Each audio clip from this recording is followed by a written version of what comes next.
నమస్తే, welcome to our channel. నేను ప్రియాంకారా. మావోయిస్టులు రీసెంట్గా ఒక లెటర్ రిలీజ్ చేశారు. ఇప్పుడు ఇది చాలా చర్చనీయాంశంగా మారింది, అలానే కాస్త భయాందోళనకు కూడా గురిచేస్తుంది. ఏంటి అంటే ఇప్పుడు దాని సారాంశం మనం ఏం చెప్తుందంటే, హిడ్మా ఎన్కౌంటర్ వెనుకతల విజయవాడకి చెందిన బడా వ్యాపారవేత్తలు ఇద్దరున్నారు అని చెప్పేసి. మరి ఆ ఇద్దరు ఎవరు? ఇప్పుడు నెక్స్లెట్ల నుండి ఆ ఇద్దరికి ప్రాణాపాయం ఏదైనా ఉందా? అసలు ఏం చేయాలనుకుంటున్నారో, ఆ లెటర్లో ఏముంది అనేది తెలుసుకుందాం. మనతో మాట్లాడడానికి సీనియర్ జర్నలిస్ట్ సిఎస్ రావు గారు ఉన్నారు, ఆయన అడుగుతాం. నమస్కారం సార్. నమస్తే సార్, ఇప్పుడు మావోయిస్టులు ఏదైతే లెటర్ రిలీజ్ చేశారో, ఇప్పుడు వాళ్ళు అంటున్న దాని ప్రకారం హిడ్మా ఎన్కౌంటర్ వెనకాతల బడా వ్యాపారవేత్తలు విజయవాడకు చెందిన వారు ఉన్నారు అని.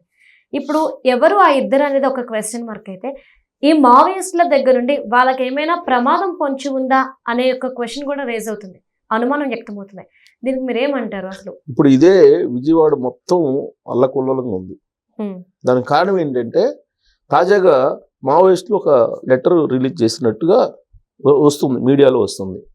దాని ప్రకారం ఏంటంటే, హిడ్మా ఎన్కౌంటర్ వెనుక ఇన్ఫార్మర్లుగా ఇద్దరు వ్యాపారులు వ్యవహరించారు అనేటువంటిది ఇప్పుడు లేటెస్ట్గా హాట్ టాపిక్ విజయవాడలో.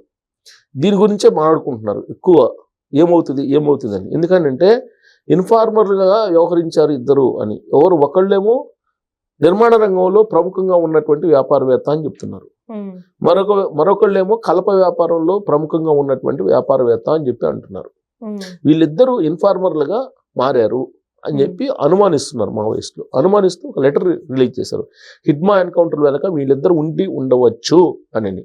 ఎందుకనంటే జనరల్గా మావోయిస్టులకి కొరియర్స్ అంటారు.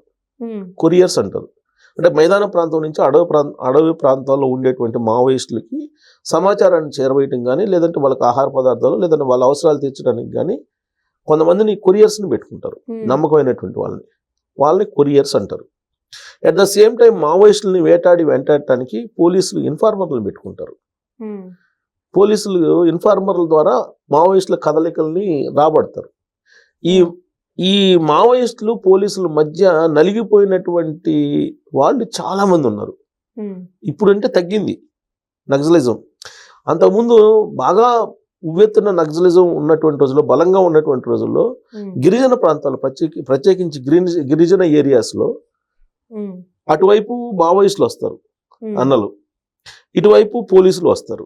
పోలీసులు మావోయిస్టులు ఇటు చెప్పండి అని బెదిరిస్తారు. మావోయిస్టులు వచ్చి పోలీసులు ఏంటి వచ్చారా, వాళ్ళు ఏం చెప్పారనేది వాళ్ళు ఇబ్బంది పడుతుంటారు. దీంతో నలిగిపోయినటువంటి కుటుంబాలు, నలిగిపోయినటువంటి వాళ్ళు చాలా మంది ఉన్నారు. సరే, కొరియర్ వ్యవస్థ ఎప్పటి నుంచో ఉంది మావోయిస్టులకి, ఇన్ఫార్మర్ల వ్యవస్థ వీళ్ళకి ఉంది, పోలీసులకి ఉంది. అయితే కొరియర్లే ఇన్ఫార్మర్లుగా మారారు అనేది ఈ ఎపిసోడ్లో ఉన్నటువంటి పెద్ద ట్విస్ట్. కొరియర్లుగా ఉన్నారు వీళ్ళు, మావోయిస్టులకి కొరియర్లుగా ఉన్నారు. దండకారణ్యంలో ఉండేటువంటి మావోయిస్టులకి ఈ ఇద్దరు వ్యాపారులు కొరియర్లుగా వ్యవహరించారు. ఈ విషయం తెలుసుకున్నటువంటి పోలీసులు వాళ్ళని బెదిరించి ఇన్ఫార్మర్స్గా మార్చుకొని విజయవాడకి హిడ్మా అండ్ టీంని రప్పించి ఎన్కౌంటర్ చేశారు అనేది ఇప్పుడు మావోయిస్టు కమిటీ, మావోయిస్టు నేతలు వాళ్ళు విడుదల చేసినటువంటి లేఖలో ఉన్నటువంటి సారాంశం. సరే, ఈ హిడ్మా ఎన్కౌంటర్ దాని మీద పౌర హక్కుల వేదిక నుంచి దాని మీద ఆర్గ్యుమెంట్ చేయడానికి రెడీ అవుతున్నారు కోర్టులో. హిడ్మాది ఎన్కౌంటర్ కాదు, తీసుకొచ్చి కాల్చి చంపేశారు, అది ఎన్కౌంటర్ కాదు, అది ఫేక్ ఎన్కౌంటర్ అనేది వాళ్ళ వాదన, మావోయిస్టుల వాదన. ఇప్పుడు వాళ్ళు మైదాన ప్రాంతంలోకి వచ్చి ఇక్కడ తలదాచుకున్నారు. ఎక్కడ? విజయవాడలో తలదాచుకున్నారు. దాదాపు 30 మంది నక్సల్ మావోయిస్టులు తర్వాత కూడా దొరికారు. అంతకుముందు హిడ్మా అండ్ వాళ్ళు వచ్చారని అంటే, ఇప్పుడు హిడ్మా ఎక్కడో దండకారణ్యంలో ఉంటారు. దండకారణ్యంలో ఉండేటువంటి హిడ్మా విజయవాడకు వచ్చారని అంటే ఏ స్థాయిలో వీళ్ళు కొరియర్ వ్యవస్థ బలంగా పనిచేసిన కొరియర్ వ్యవస్థ విజయవాడ నుంచి అనేది అర్థమవుతుంది. పైగా డంపులు దొరికినాయి. ఆ డంపుల్లో బంగారం, పెద్ద ఎత్తున డబ్బు దొరికింది, కేజీల కొద్ది బంగారం, డబ్బు దొరికింది ఆ మధ్యలో ఎన్కౌంటర్ జరిగిన సమయంలో. అంటే ఒక బడా నిర్మాణ సంస్థకు సంబంధించినటువంటి ఒక వ్యాపారి, ఒక కలప వ్యాపారి, వీళ్ళిద్దరు ఏ స్థాయిలో వాళ్ళకి కొరియర్గా వ్యవహరించారు, ఎన్ని సంవత్సరాల నుంచి వ్యవహరించారు అనేది ఒక పెద్ద చర్చనీయాంశం ఇప్పుడు. ఓకే. అసలు వాళ్ళిద్దరు ఎవరు అనేది కూడా ఇప్పుడు చర్చ. వాళ్ళిద్దరు ఎవరు అనేది తెలియట్లా, ఒక ఇద్దరు అనేది మాత్రం వస్తుంది. ఆ ఇద్దరు ఎవరు అనేది పెద్ద ఆశ్చర్యకరమైన అంశం. ఆ ఇద్దరు ఎవరు అనేది బయటకు రావాలి ఇప్పుడు. అంటే సార్ ఇప్పుడు హిడ్మా చనిపోయిన తర్వాత ఒక వార్త బయటకు వచ్చింది, వీళ్ళు రెక్కి నిర్వహించారు, ఒక పొలిటీషియన్ ని హతమార్చేందుకు వీరు రెక్కి నిర్వహించారు, ఆ నేపథ్యంలోనే పోలీసులు పట్టుకున్నారు అని చెప్పేసి. మరి అట్లీస్ట్ ఆ పొలిటీషియన్ ఎవరు అనేదైనా బయటకు వచ్చిందా? అట్లీస్ట్ ఆయన తెలిస్తే వీళ్ళు ఎవరో తెలుస్తారు కదా. ఉండొచ్చు. ఎందుకు ఉండొచ్చు అంటే ఇప్పుడు ఆ పొలిటీషియన్ ఎవరు అని అంటే ఎప్పుడైనా సరే మావోయిస్టులు టార్గెట్ చేసేది ఎవరిని? అధికారంలో ఉండేటువంటి పార్టీలో ఉండేటువంటి వాళ్ళనే టార్గెట్ చేస్తారు. అధికారంలో ఎవరున్నారు? కూటమి ప్రభుత్వం అధికారం ఉంది. కూటమి ప్రభుత్వంలో 3 ఉన్నారు, తెలుగుదేశం, జనసేన, అలాగే బీజేపీ ఉంది. సో ఇప్పుడు చంద్రబాబు నాయుడు గారిని ఆల్రెడీ చంద్రబాబు నాయుడు గారు టార్గెట్ లో ఉన్నారు, మావోయిస్ట్ టార్గెట్ లో ఎప్పటి నుంచో ఉన్నారు ఆయన. అందుకే ఆయనకి ఎన్ఎస్జీ కమాండర్స్ రక్షణ ఇచ్చారు, Z+ కేటగిరీ ఉంది. పవన్ కళ్యాణ్ గారిని కనుక ఒకవేళ ఏదన్నా చేస్తే రాష్ట్రం అల్లకొల్లోలం అవుతుంది అనే సంగతి అందరికీ తెలుసు. ఇదే మీరు ఒక 5 సంవత్సరాల క్రితం మనం ఒకసారి ఆలోచిస్తే శివాజీ గారు ఏం చెప్పారు? ఆపరేషన్ గరుడ గురించి చెప్పారు. ఆపరేషన్ గరుడలో కూడా ఇదే, ఇది పవన్ కళ్యాణ్ గారిని ఏదో చేసేసి రాష్ట్రాన్ని అల్లకొల్లోలం చేసి law and order situation create చేసేసి తెలుగుదేశం పార్టీని బదనాం చేయాలి అనేటువంటి ఒక స్కెచ్ ఉందనేది అప్పట్లో ఆయన చెప్పినటువంటి ఆపరేషన్ గరుడ.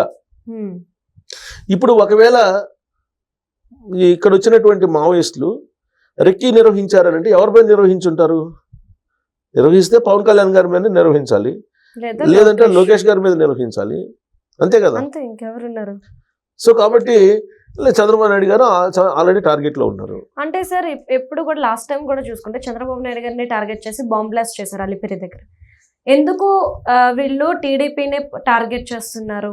ఎందుకంటే జగన్మోహన్ రెడ్డి వైఎస్ఆర్సీపీ అధికారంలో ఉన్నప్పుడు చూసాము, కాంగ్రెస్ పార్టీ అధికారాన్ని చూశారు. ఈ 2 టైంలో జరిగిన దాడి టీడీపీకి మాత్రమే ఎందుకు ఎదుర్కోవాల్సి వస్తుంది?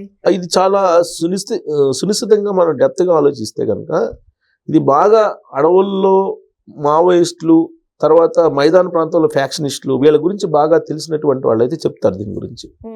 2004కి వెళ్ళాలి దీని క్లారిటీ రావాలంటే. 2004కి వెళ్తే కనుక అప్పుడు ఏం జరిగింది అనేది కొంతమందికి తెలుసు.